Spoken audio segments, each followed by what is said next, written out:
Welcome, fellow Toastmasters and honored guests. Yes, it's a big event for me. First time on an open house. I have three main points I want to talk about. It's mainly for people who are considering to join, but it's also for everybody because we're all in the same boat. I want to start why I was drawn to Toastmasters. We all have our own reasons. Why did I start? What happened along the way? And what can be in store for you? These are my points. I hope they will be valuable. I started after being in business for 11 years as a licensed healthcare provider. I wanted to share, my motivation was really to share the benefits of this. And they're quite complex. I wanted to share that. And that has made my life.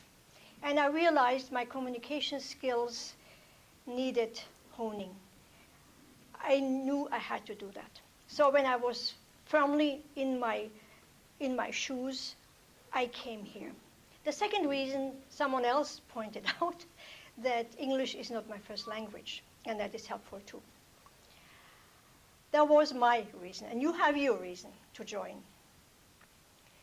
Then I got my feet wet.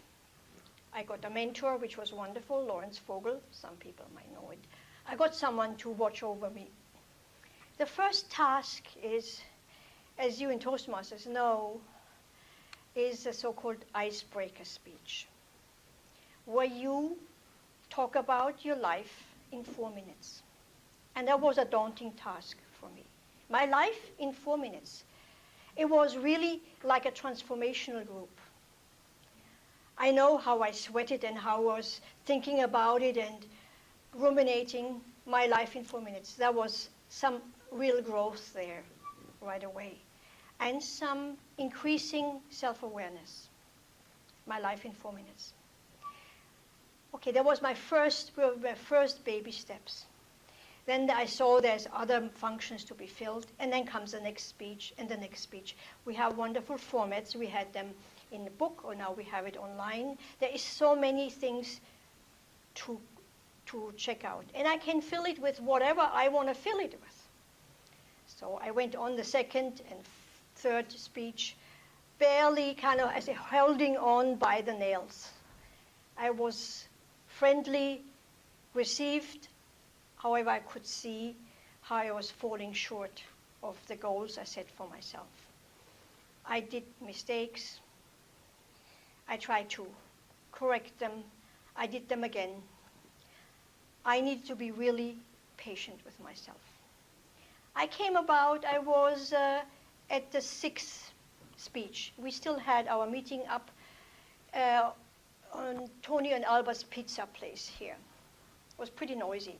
I was around at my 6th speech, and I felt like I'd been faking it somehow, very much.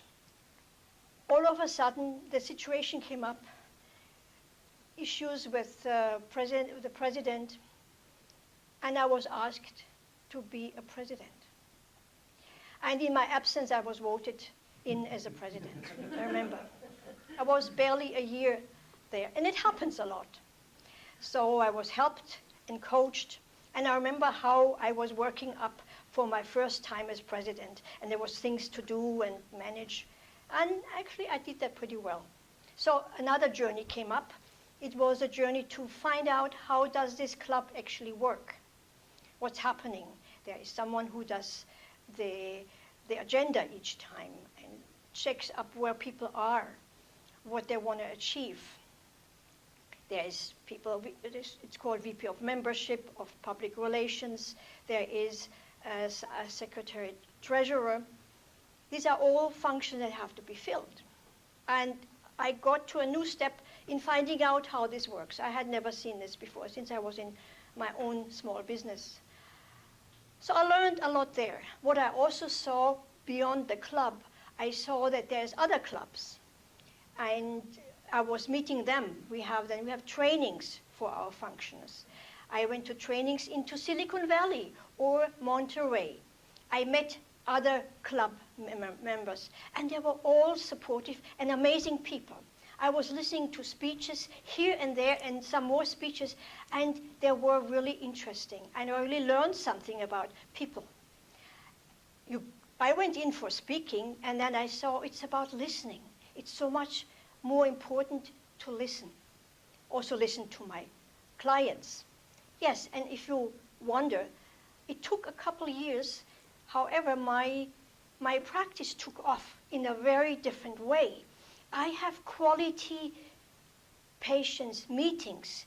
It's really, the devil is in the detail. It's about communication and really being open. That it took, it didn't come overnight. I have to say, some people I saw, they take off like a rocket. And some people take time, and more time, like me. That was another benefit. And there is one quote I want to say from Zig Ziglar. You don't have to be great to start, but you have to start to be great. So remember that. You have to start to be great and not give up on yourselves. What may be in for you? You have already heard some of this. It's your individual process. It's a process of self-development, to be clear. Getting more and more awareness of the nervousness we may have, the inhibitions. And it's about learning by doing. It's not going somewhere and buying an expensive program. It's really about being here. And for me, it was being aware to the shortcomings and doing it anyway. And moving and being with everybody else in a supportive group. It's priceless. Something else I want to say is the friendships that happen. So working together. We like an open house, we have contests. So we all work together and we trust, and great things only happen when we are in a team. That's what I learned too. I hope you got a bit more understanding about how this works and how your journey is. From a deep place from within, I want to invite you to take this jump into the unknown. Take some courage to go and see where it brings you. Thank you very much.